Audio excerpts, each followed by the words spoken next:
In today's video, papakita ko kung paano gawin ang slip stitch.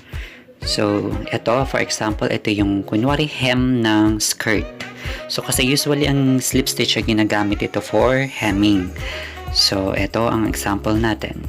So, first step is i-thread muna natin ang ating needle using contrasting thread para makita nyo dito. Pero dapat matching thread ang gagamitin natin when hemming. After threading, magsimula kayo dun sa ilalim ng tupi dahil this will help bury the start of your thread and hide the knotted end. Next step is to catch a thread or two of the fabric on the right side.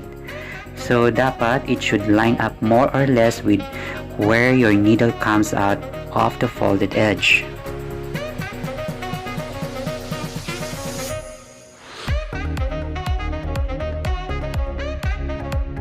Then bring your needle back into the folded edge.